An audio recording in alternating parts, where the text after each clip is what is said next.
This video will show you how to calibrate your HOSI, your Hyperspectral open source imager, using some of the built-in tools to make life easier. The first stage of calibration is to plot the linearization curve for your unit. Actually, I found that mostly they have very linear response to start with, as you'd expect for a CMOS sensor. And there's not that much variation between units. But this tool lets you just check that anyway. The place where the linearity of the system falls down is numbers that are very near zero. So if you have a spectrum where you've got a big difference between the peak of the spectrum and the darkest point, knowing where exactly that dark point is becomes quite important. So knowing these low values is actually very important. So to run this script, you'll need many of the same things library-wise as you've already installed for running the GUI. But here we're using SciPy as well. Then plug in your hyperspectral imager. Read the instructions here carefully. The way this system works is it calculates linearization by taking sequential exposures of something that's a stable brightness. So a critical thing here is that whatever you're measuring is exactly stable in brightness for the sort of couple of minutes it takes to run this. That's true of most light sources that have been on for a while, but that means you shouldn't use natural light, which is constantly changing, and you shouldn't use anything that might have flickering in it as well, because it will combine very short exposures with long ones, so flickering will be a bad thing. As you'll see here, the ideal would be to aim for exposures in the range of 200,000 to 800,000 microseconds. That's nearly a second long exposure at its longest. The reason for that is that means that the shortest exposure will be very nice and short. We'll give it a better estimate at getting those low numbers. So set your HOSI system up. I've just set it up on the table here, just pointing at something fairly dark to get us vaguely right. You should set your system up so that there's no light shining on it from awkward angles, which I have here. I've got a lamp shining on it so you can see it. You don't want stray light in the system here. That's one of the key things. So when the spectrometer's down, you don't want any light getting in. And it should be pointing towards something that's just bright enough to have it at those exposure times that you're targeting. When you're ready, plug it in and press go on the script. And the script will take over the HOSI and move it up. So now it's going to take some measurements. Auto exposure of 100,000 microseconds. So this is a bit too bright still. It's a very sensitive system, and this is, even though this is pointing at something dark, it's still a bit bright. So ideally, it's something a little bit darker than this would be good. And now you can see it's just taking integration times.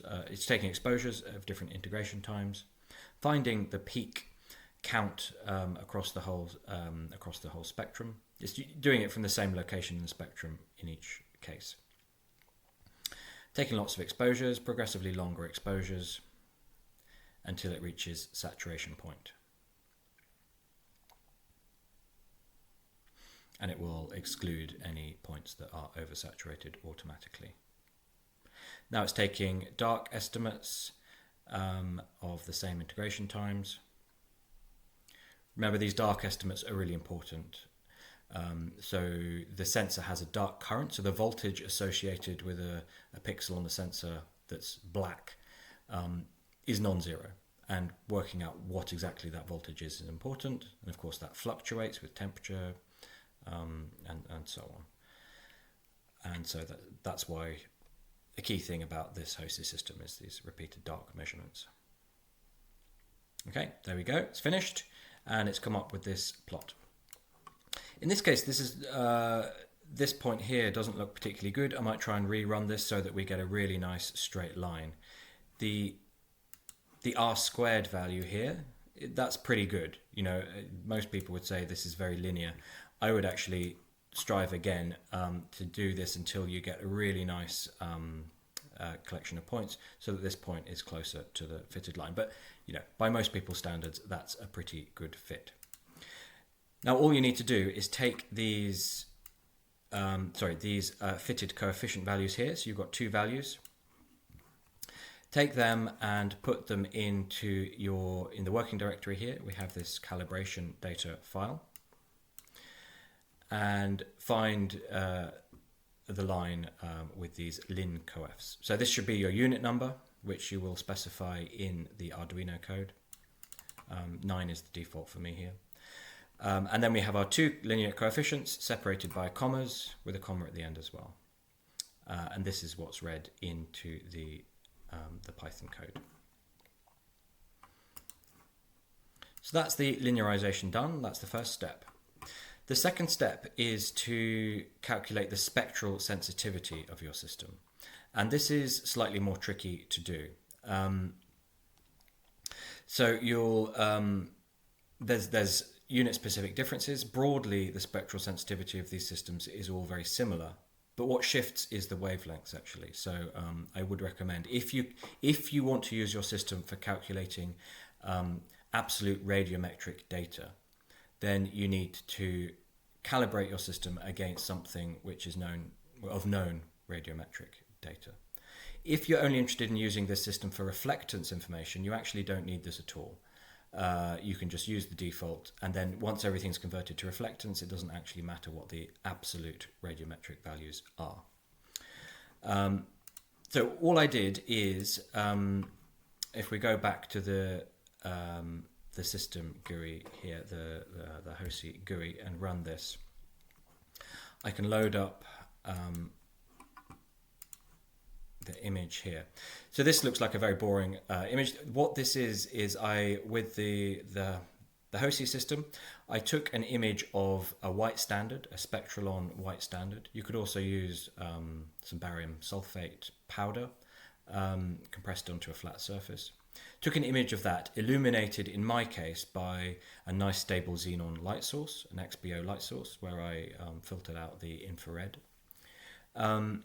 And if I click on a pixel here, you can see this nice continuous spectrum that it has. It does have a couple of infrared bands, but broadly this is quite a nice calibration spectrum. Tailing off in the UV, annoyingly, so that could be better.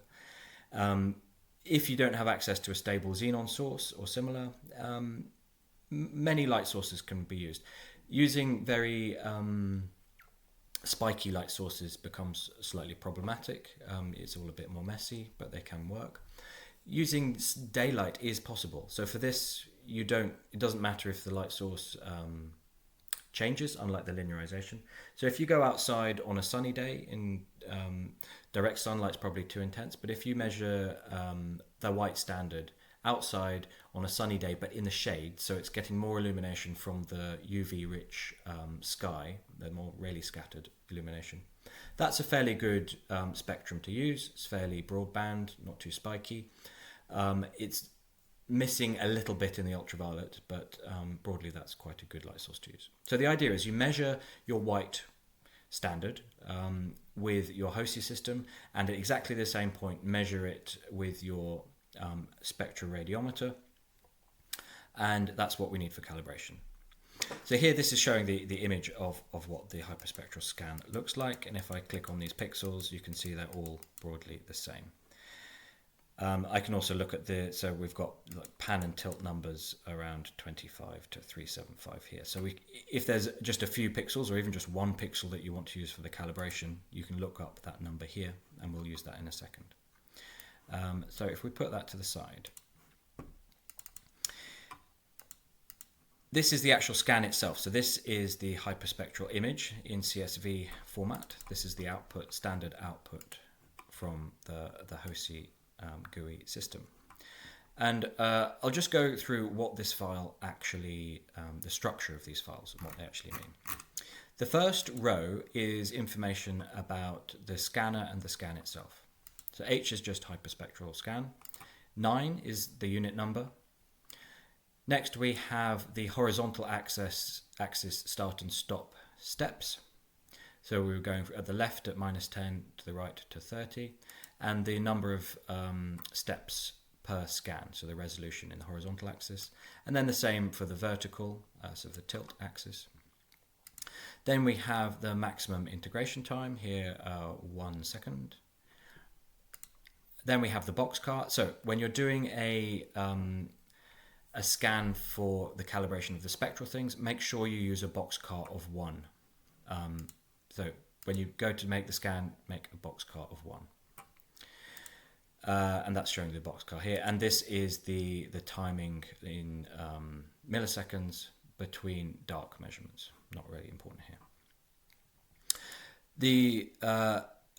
First, it takes a warm-up scan when it starts, so that's actually recorded here. It's not particularly useful, but that's just the system warming up. Next, it goes back and takes all these dark measurements. So these values here are dark measurements with different integration times, going from 50 microseconds up to the peak there of 1 second. Next, the next column here is showing us the number of photo sites in that scan that it thinks have become saturated. So it can be, once all of these raw data have been put through the system, it's easy to lose where saturation might be kicking in. If you've got a very spiky spectrum, how do you know that that spike isn't becoming oversaturated? Well, this column warns you, and that's picked up later on. And then following that, we have all of the raw count data. So from here to here, we have 288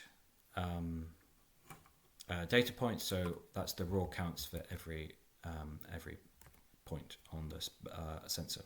If I go right to the bottom of the file now, bottom of that thing.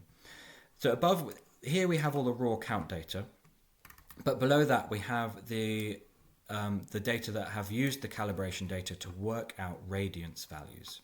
So radiance in watts per nanometer per steradian per meter squared, kind of thing, at each wavelength. So so this is the actual wavelength as determined by the equation for your system. And here we have the pan and tilt numbers, so the location of each pixel, as it were. So you can extract these data yourself if you need to, but I've also shown other ways of extracting data. Go back to the top of the file. So if you remember here, let's use one of these or a few of these central pixels. Maybe so where pan is 0 and tilt is 375. We can 375. So pan tilt is 375, and pan we can just take a bunch of these. So here are our raw values. And we need raw values for this calibration. Raw values for the white standard. So I'm copying these. Let's go to a new spreadsheet, and I will paste these values. And we need to note this integration time here. So this is the integration time, and I'll put that there. And next we need to look at the dark measurements at this integration time.